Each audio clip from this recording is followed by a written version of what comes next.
8 مارچ 2014 رات کے 12:42 Malaysian air line کی فلائٹ MH370 کوالالمپور سے ٹیک آف کرتی ہے۔ اس فلائٹ کو جانا ہے بیجنگ۔ اس فلائٹ میں 2 پائلٹ، 10 فلائٹ اٹینڈنٹس اور 227 پیسنجرز ہیں۔ اس فلائٹ کو اڑانے کے لیے ایک طرف ہیں 53 سالہ پائلٹ کیپٹن ظاہری شاہ جن کا 33 سال کا فلائٹ ایکسپیرینس ہے، اور دوسری طرف ہیں 27 سالہ کو پائلٹ فارق حمید۔ یہ فلائٹ تقریباً 20 منٹ تک صحیح سمت میں جاتی ہے اور رات کے 1:08 پہ یہ فلائٹ ساؤتھ چائنا سی کے اوپر چلی جاتی ہے۔ کیپٹن ظاہری رپورٹ کرتے ہیں کہ پلین کا لیول 35,000 فیٹ پر ہے اور سب کچھ نارمل چل رہا ہے۔ اس کے بعد 1:19 قریب 11 منٹ بعد جب فلائٹ ملیشین ایئر جورسڈکشن سے نکل کر ویتنام کی ایئر جورسڈکشن میں جانے لگی تو کوالالمپور کے کنٹرول ٹاور نے فرسٹ پائلٹ کیپٹن ظاہری شاہ سے کانٹیکٹ کیا اور یہ الفاظ بولے۔ اس کے جواب میں کیپٹن ظاہری شاہ آنسر کرتے ہیں گڈ نائٹ ملیشین 370۔ سننے میں یہ سب نارمل لگتا ہے اور یہ ہے بھی نارمل اس پوائنٹ آف ٹائم تک، لیکن یہ جو الفاظ تھے کیپٹن ظاہری کے، یہ آخری الفاظ تھے جو اس ایئر پلین سے سننے کو ملے۔ اس کے بعد اس فلائٹ کا کوئی اتا پتہ نہیں چلا۔ ملیشین ایئر لائن کی فلائٹ اچانک سے غائب ہو جاتی ہے اور یہ بن جاتی ہے دنیا کی سب سے بڑی ایویشن کی mystery. Malaysia Airlines flight MH370 disappeared en route to Beijing. MH370 ended in the southern Indian Ocean. Vietnamese airspace میں پہنچنے کے صرف 30 سیکنڈ بعد یہ پلین اچانک سے ریڈار سے غائب ہو جاتا ہے۔ اس وقت رات کے 1:21 ہو رہے تھے۔ کوالالمپور کے ایئر ٹریفک کنٹرولرز کے لیے یہ بات نارمل تھی کیونکہ وہ سمجھ رہے تھے کہ MH370 اب ویتنامیز ایئر سپیس میں انٹر ہو گئی ہے، اس لیے ان کے ریڈار سے یہ فلائٹ غائب ہو گئی ہے۔ لیکن دوسری طرف ویتنام میں جو ایئر ٹریفک کنٹرولر تھے وہ دیکھتے ہیں کہ MH370 ان کی ایئر سپیس میں آئی ہے لیکن اچانک سے ریڈار سے غائب ہو گئی۔ انہوں نے فوراً کیپٹن ظاہری شاہ سے کمیونیکیٹ کرنے کی کوشش کی لیکن دوسری طرف سے کوئی رسپانس نہیں آتا۔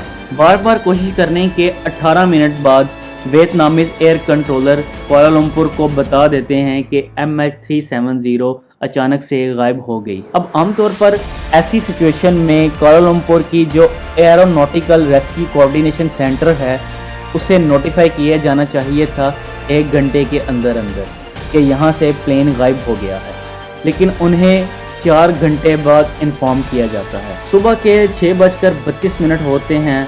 یہ وہ ٹائم تھا جب فلائٹ کو بیجنگ میں لینڈ کر جانا چاہیے تھا لیکن اس کی کوئی لینڈنگ نہیں ہوتی، تو فوراً ایک سرچ آپریشن سٹارٹ ہوتا ہے۔ پلین کو ڈھونڈنے کی کوشش کی جاتی ہے۔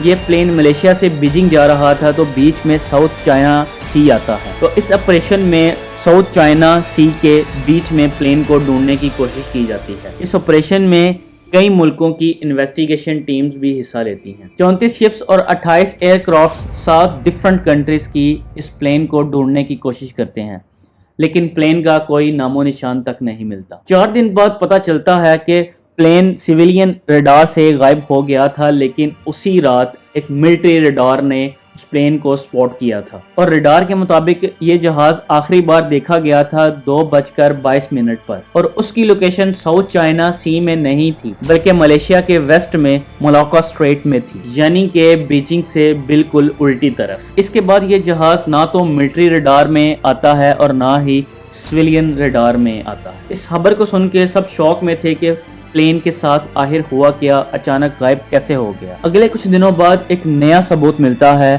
سیٹلائٹ ڈیٹا سے۔ پتہ چلتا ہے کہ پلین ایک سیٹلائٹ سے کمیونیکیٹ کرنے کی کوشش کر رہا تھا۔ آپ کو یہ بتاتا چلوں کہ یہ بوئنگ ایئر پلینز کے لیے ایک نارمل بات ہوتی ہے، جب ان کا اپنا کمیونیکیشن کسی وجہ سے کام نہیں کرتا تو وہ سیٹلائٹ سے کانٹیکٹ کرنے کی کوشش کرتے ہیں۔ سیٹلائٹ پر سیو ڈیٹا کی مدد سے ایکسپرٹس نے ایک کیلکولیشن پرفارم کی تو اس فلائٹ کے اگلے موو کا بھی پتہ چل گیا۔ یہ ایگزیکٹ لوکیشن تو نہیں بتا سکتی لیکن ایسٹیمیٹ لوکیشن بتا سکتی ہے۔ یہ جو آپ ریڈ کرو آرک دیکھ رہے ہیں وہ ہے دی 7th آرک۔ جہاں پر ایزیوم کیا جا رہا ہے کہ پلین یہاں کریش ہوا ہے۔ اس میں جو یلو شیڈڈ ریجن ہے جہاں پر آپریشن کنڈکٹ کیے گئے اور اورنج والے ایریا میں سب سے زیادہ آپریشنز کیے گئے، یہ پرائورٹی ایریا تھا۔ یہ سرچ آپریشن کئی سالوں تک چلتا رہا اور ہسٹری کا سب سے مہنگا آپریشن بن گیا، لیکن پھر بھی پلین کے بارے میں کچھ نہیں پتا چلا۔ 3 سال بعد اور $160 ملین سپینڈ کرنے کے بعد یہ آپریشن بند کر دیا گیا، لیکن اسی کے بیچ 2015 میں اس پلین کا پہلا ٹوٹا ہوا حصہ ملا، پلین کا فلیپرن۔ یہ فلیپرن آئی لینڈ ری یونین پر فلوٹ کر کے آیا، لیکن آج تک پلین یا اس میں بیٹھے پیسنجرز کا کوئی سراغ نہیں مل سکا۔ پلین میں کریش ہونے سے پہلے کیا ہوا آج تک نہیں پتا چل سکا۔ کچھ ایکسپرٹس کا خیال ہے کہ پلین ہائی جیک ہوا تھا، اور کچھ ایکسپرٹس اس بات پر یقین رکھتے ہیں کہ کسی الیکٹریکل فیلئر کی وجہ سے اس پلین کا باہر کی دنیا سے رابطہ ٹوٹ گیا اور آکسیجن کی کمی کی وجہ سے لوگ بے ہوش ہو گئے اور یوں پلین کریش کر گیا۔ اس کی اصل وجہ تو بلیک باکس سے ہی پتہ چل سکتی ہے، جو اس وقت پلین کے ساتھ انڈین اوشن میں کہیں غائب ہے۔ اس انسیڈنٹ کو ہوئے بہت سال ہو گئے ہیں، اور آج 2022 میں ایک ایسا پروف ملا ہے جو ہمیں بتا پائے کہ یہ پلین کہاں ہو سکتا ہے۔ ایک ریٹائر ایروسپیس انجینئر رچرڈ گوڈفرے کلیم کرتے ہیں کہ وہ اس مسٹری کا راز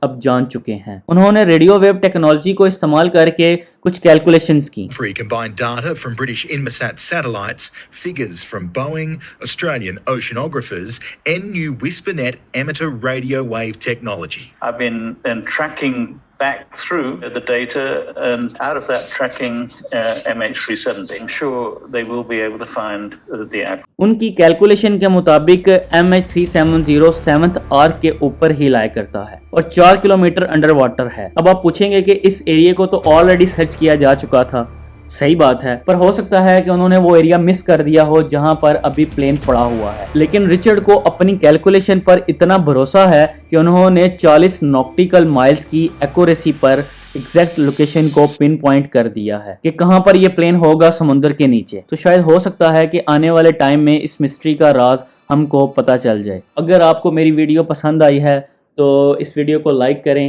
اور میرے چینل کو سبسکرائب کریں اگر آپ نے ابھی تک نہیں کیا۔ Thanks for watching.